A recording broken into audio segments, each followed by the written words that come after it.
દેવભૂમિ દ્વારકા ખાતે ભારે વરસાદ બાદ હવે તારાજીના દ્રશ્યો સામે આવી રહ્યા છે। દેવભૂમિ દ્વારકામાં મેઘરાજાએ ધમાકેદાર બેટિંગ કરી હતી, ત્યારબાદ હવે તારાજીના દ્રશ્યો જોવા મળ્યા છે। ત્યારે કેબિનેટ મંત્રીએ મંતવ્ય ન્યૂઝ સાથે વાતચીત કરી। મુળુભાઈ બેરા દ્વારા મંતવ્ય ન્યૂઝ સાથે વાતચીત કરવામાં આવી છે। સરકાર તમામ પ્રયાસ કરી રહી છે અને રોડ રસ્તા રિપેર કરવામાં આવી રહ્યા છે તેવું કેબિનેટ મંત્રી મુળુભાઈ બેરાએ જણાવ્યું છે અને રોગચાળો ન ફેલાય તે માટે દવા પણ છાંટવામાં આવી રહી છે। વીજ પુરવઠો કાર્યરત કરવા માટેની કામગીરી શરૂ છે અને પશુઓને ઘાસચારો આપવાની પણ શરૂઆત કરવામાં આવી છે।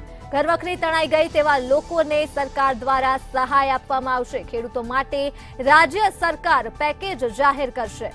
તો માહિતી મળી રહી છે દેવભૂમિ દ્વારકા ખાતેથી, જ્યાં વરસાદ બાદ ભારે તારાજી સર્જાય છે ત્યારે કેબિનેટ મંત્રી મુળુભાઈ બેરા દ્વારા મંતવ્ય ન્યૂઝ સાથે ખાસ વાતચીત કરવામાં આવી અને વાતચીતમાં તેઓએ તારાજીને લઈ વિગતો આપી છે, જ્યાં સરકાર તમામ પ્રયાસ કરી રહી છે અને રોડ રસ્તા રિપેર કરવામાં આવી રહ્યા છે। આ સાથે જ તેમણે જણાવ્યું કે રોગચાળો ન ફેલાય તે માટે દવાનો છંટકાવ પણ કરવામાં આવી રહ્યો છે। કેબિનેટ મંત્રી મુળુભાઈ બેરા દ્વારા મંતવ્ય ન્યૂઝ સાથે વાતચીત કરી આ વિગતો આપવામાં આવી છે। તેઓએ કહ્યું છે કે ઘરવખરી તણાઈ ગઈ હોય તેવા લોકોને સહાય આપવામાં આવશે।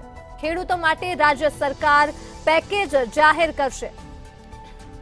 તો આ સાથે જ રોગચાળો ન ફેલાય તે માટે દવાનો છંટકાવ પણ કરવામાં આવી રહ્યો છે તેવું કેબિનેટ મંત્રીએ મંતવ્ય ન્યૂઝ સાથે વાતચીત કરી છે અને તમામ વિગતો આપી છે। દેવભૂમિ દ્વારકાને લઈ મુળુભાઈ બેરાએ મંતવ્ય ન્યૂઝ સાથે વાતચીત કરી છે। હાલ દેવભૂમિ દ્વારકામાં ભારે વરસાદ બાદ તારાજીના દ્રશ્યો સામે આવ્યા છે। સ્થાનિકો હાલ ભારે પરેશાન છે, ક્યાંક વીજ પુરવઠાને લઈ, ક્યાંક રસ્તાને લઈ, તો ક્યાંક ખેડૂતો પોતાના પાકને લઈ હાલ ભારે પરેશાન છે। ત્યારે કેબિનેટ મંત્રી મુળુભાઈ બેરા દ્વારા રાહતની માહિતી આપવામાં આવી છે।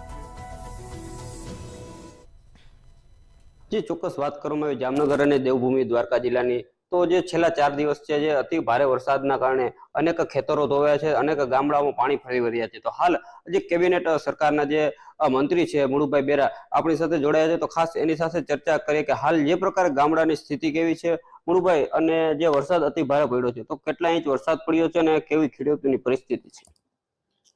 26, 23 અને 28માં જે ખૂબ ભારે વરસાદ આપણા જામનગર જિલ્લામાં અલગ અલગ તાલુકામાં જે થયો, એના કારણે જે કંઈ પરિસ્થિતિ, બધા જ ડેમ ઓવરફ્લો થયા અને જ્યાં અમુક લોકો ફસાયા તેને રેસ્ક્યુથી લઈ અને ક્યાંય નીચાણવાળા વિસ્તારોમાંથી અન્ય જગ્યાએ સલામત સ્થળે ખસેડવાથી લઈ અને જે બધી જ કામગીરી છે એ કામગીરી કરવા માટે સતત તંત્ર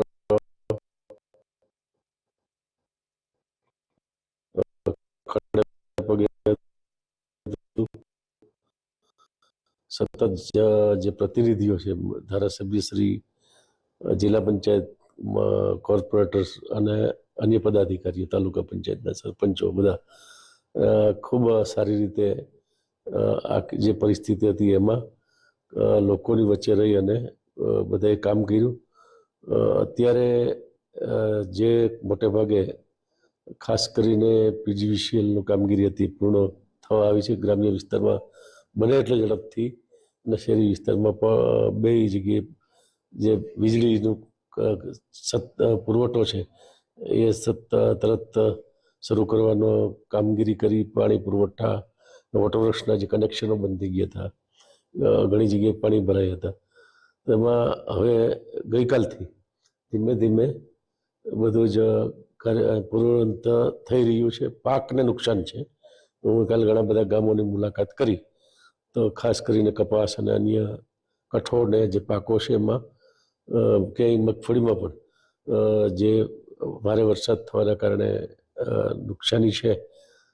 ગઈ પરમ દિવસે મુખ્યમંત્રી શ્રી જામનગર અહીંયા આવ્યા અને નિરીક્ષણ પણ કર્યું અને અહીં મિટિંગ પણ કરી। દ્વારકા જિલ્લામાં પણ કલેક્ટર કચેરીમાં મિટિંગ કરી અને એની જે પરિસ્થિતિ છે એની બધો સમીક્ષા કરી અને જે જાણકારી પણ એમણે મેળવી અને જરૂરી સૂચનો પણ કર્યા કે તાત્કાલિક સ્વચ્છતા, ખાસ કરીને મહાનગર છે, નગરપાલિકા વિસ્તારોમાં જ્યાં નીચાણવાળા વિસ્તાર છે, જ્યાં સ્કૂલ છે, આંગણવાડી છે, એની આજુબાજુ બધી જગ્યાએ સફાઈની કામગીરી શરૂ થાય, દવા છંટકાવની કામગીરી શરૂ થાય, આ વરસાદ પછીનો કોઈ રોગચાળો ન થાય એના માટે ખાસ તકેદારી રાખવાની વાત કરી. અમુક જગ્યાએ જે કાયમી દર વખતે પાણી ભરાય છે એના માટે હવે કાયમી શું થઈ શકે એનો પણ એક્શન પ્લાન બનાવવા માટેની વાત કરી છે.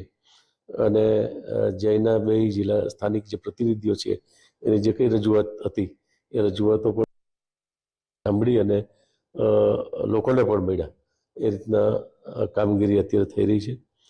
કેસ્ટોલ ઘરવખરીની સહાય ઝડપથી બધાને મળે ગઈકાલથી શરૂ પણ થઈ ગઈ છે નગરપાલિકા વિસ્તારોમાં. આજથી ગયા સર્વે બાકી હતું તે સર્વે કરી અને ખૂબ ઝડપથી કેસ્ટોલ અને જેની ઘરવખરી તણાઈ ગઈ છે એ મળી જાય એ પ્રકારની તકે આજે પણ મેં મિટિંગ રાખી છે અને જે આગળની કામગીરી છે એના માટેનો જે અત્યાર સુધી કામગીરી કરી અને હવે પછી ઝડપથી કયું કામને પ્રાયોરિટી આપીને કરવું એના માટે પણ આજે હમણાં અમે મળવાના છીએ.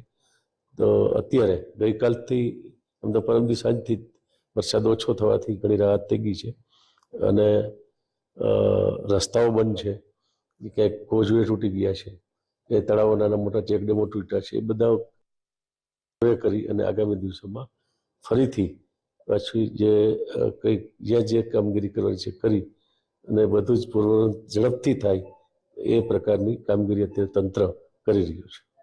સરકાર દ્વારા કેટલી સહાય આપવામાં આવશે અને કેટલા જે નુકસાની છે તેમાં પેકેજ આપવામાં આવશે, તેની સરકાર દ્વારા શું વિચારણા ચાલુ છે?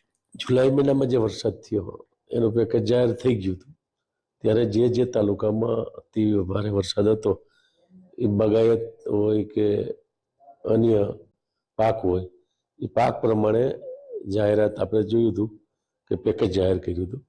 આ વખતની પરિસ્થિતિ એના કરતાં જુદી છે. એકારે વરસાદ વધારે પડી ગયો છે એટલે સ્વાભાવિક રીતે પાકને નુકસાન થાય. હવે ખેતીવાડી વિભાગ અત્યારે સર્વે કરવાની કામગીરી શરૂ કરી દીધી છે. બધું સર્વે થઈ જાય પછી એના ધોરણો છે એ સરકાર કક્ષાએ. આ વખતે તો પાછો કોઈ એકાદ જિલ્લો નથી, ઘણા બધા જિલ્લામાં આ રીતની સ્થિતિ છે.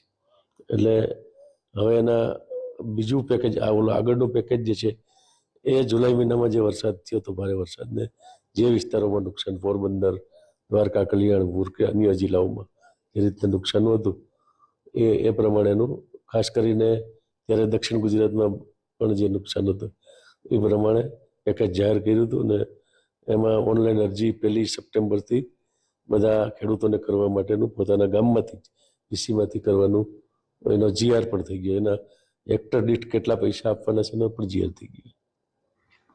જે પ્રમાણે વાત કરવામાં આવી કે જે છેલ્લા 4 દિવસની અંદર જે વરસાદ પડ્યો હતો તેના કારણે ક્યાંક ને ક્યાંક જે રોડ રસ્તા ધોવાયા છે, ખેડૂતોને મોટા પ્રમાણમાં નુકસાની છે, તેને લઈને ગુજરાત સરકાર દ્વારા જે ચર્ચા વિચારણા જે ચાલુ છે ધારા ધોરણ મુજબ જેને સહાય આપવાનું પણ જે નક્કી કરવામાં આવશે. સાગર સંઘાણી.